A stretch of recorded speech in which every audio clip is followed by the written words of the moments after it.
गौतम बुद्ध ने अपनी किसी किताब में, मैंने बहुत लिटरेचर पढ़ा है, किसी जगह उन्होंने ये नहीं कहा है कि आप सनातन से अलग हो गए, आज से आप सनातनी नहीं है और सनातनियों के दुश्मन हो जाइए। लेकिन अब जो ये सनातनी दलित बौद्ध हो गए हैं, इनको मैंने खुद देखा है जुलूसों में कि ये भगवान, हमारे भगवानों पर, देवी जी पर, हनुमान जी पर जूते मारते हुए यात्रा निकाल रहे हैं। ये कहाँ का इनका वो है, ये कहाँ के सनातनी रह गए।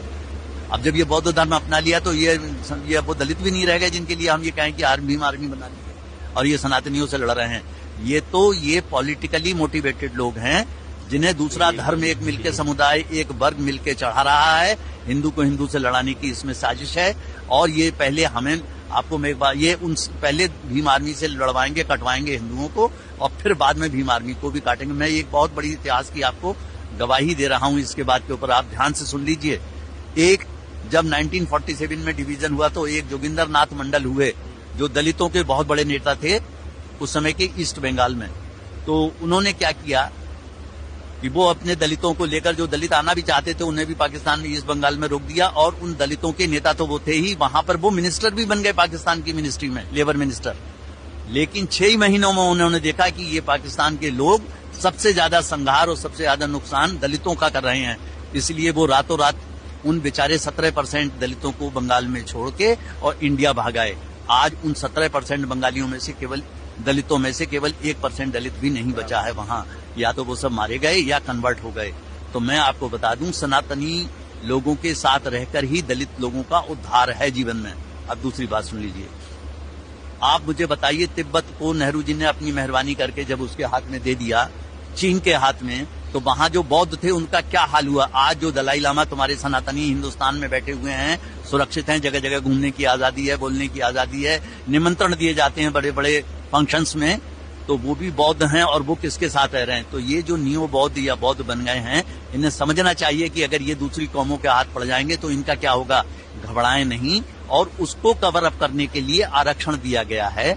इन लोगों को पिछड़े ना रहें, हम आगे की लाइन में खड़ा करें, उसके लिए इन्हें बहुत सहूलियतें सरकार दे रही है और इतने साल से देती आ रही है। खूब मलाई खा रहे हैं बहुत से। इसमें जो IAS IPS हो रहे हैं, मैं उनकी बात कर रहा हूं। जो नीचे के तबके के दलित रह गए हैं उन तक ये मलाई नहीं पहुंच पा रही है, या आरक्षण का लाभ नहीं पहुंच रहा है। मेरा कहना यह है कि आरक्षण जो है SC ST का, वो आर्थिक उनके हालात जो हैं उनको देखकर होना चाहिए। ये नहीं कि क्रीमी लेयर को भी आप देते चलें। उनके तो जितने ब्लड रिलेशन है आप उनका तुरंत खत्म कीजिए कि इन्हें आरक्षण का लाभ नहीं मिलेगा। क्यों? क्योंकि वो अपने बच्चों की फीस दे सकते हैं, कोचिंग क्लास में भेज सकते हैं, बड़े बड़े स्कूलों और पढ़ा भी रहे हैं, विदेशों में भेज सकते हैं, टिकट खरीद सकते हैं फॉरेन भेजने के लिए। और जो दलित जो झोपड़ी में रह रहा है, जो आर्थिक रूप से पिछड़ा हुआ है, आप उसके लिए कुछ नहीं कर रहे हैं। बाबा साहब अम्बेडकर के साथ सबसे बड़ा अन्याय कांग्रेस सरकार ने किया कि वो चुनाव जीत गए लेकिन उन्हें फिर भी आगे आने नहीं दिया, मंत्री बनने नहीं दिया। मध्य प्रदेश, वहां महाराष्ट्र में जब वो चुनाव लड़े तो उनके साथ हेरा फेरी करके उन्हें चुनाव हरवा दिया गया।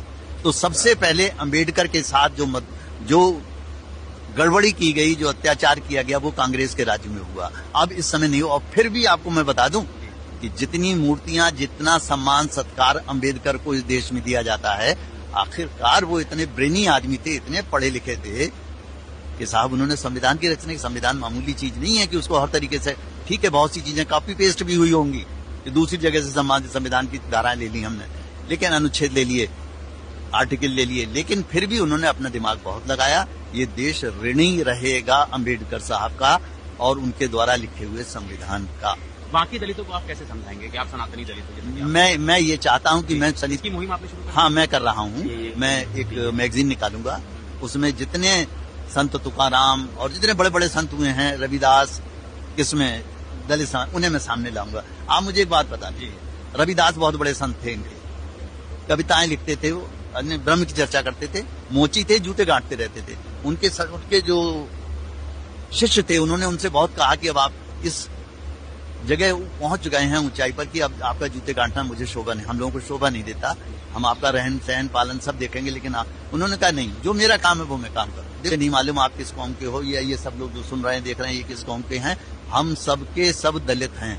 और कैसे हैं मैं अभी सिद्ध करता हूं आपको। दलित का मतलब है जो पैरों तले दला गया हो, रौंदा गया हो। तो जब 800 साल मुगलों का राज था इस हिंदुस्तान के ऊपर, तब हम सब दलित थे। कोई आदमी आज ये नहीं कह सकता कि मैंने जजिया कर नहीं दिया, और जिसने भी जजिया कर दिया है वो सब दले गए हैं। पीर और किस तरीके से गांव से जजिया कर वसूल होते थे, कैसे कैसे क्या अत्याचार होते थे, ये हम सब ने झेले हैं। हम सभी दलित हैं, अगर आप ध्यान से देखें, मेरी निगाह से देखें तो हम सब दलित हैं। इसलिए अच्छा, फिर मुझे बताइए, आप सनातनी जो सवर्ण कहलाते हैं उनके खिलाफ तो आपने एक समुदाय ने विशेष कह दिया कि भाई इनके खिलाफ बदला लो। जो उनको जो है एक और समुदाय ने जब दला है तो उनके खिलाफ क्यों नहीं कहते कि जाइए बदला लीजिए क्रिश्चियन से, मुस्लिम से? उनसे क्यों नहीं कहते कि इनसे भी बदला लीजिए, इन्होंने दलित है? या जिन लोगों ने दबाया वो तो दुनिया में ही नहीं रहे ना, तो आप किनसे बदला लीजिए? क्यों, कौन क्रिश्चियंस भी मौजूद है और समुदाय मुस्लिम्स का भी मौजूद है? क्यों नहीं कहती ये आदमी आर्मी उठ के बीमार आर्मी के हम उनसे बदला लेने जा रहे हैं? कब कहेगी? क्यों खाली सनातनी से बता रहा हूँ, ये कुछ नहीं है, एक राजनीति है। लेकिन बराबरी का दर्जा तो सर नहीं मिला ना। अब आप बोलेंगे किसी मंदिर में कोई पुजारी दलित हो, ऐसा तो हमने नहीं देखा भारत में। बहुत सारे मंदिरों में। मैं तुम्हें अब अगली बार मिलना तो मैं तुम्हें लिस्ट दूंगा।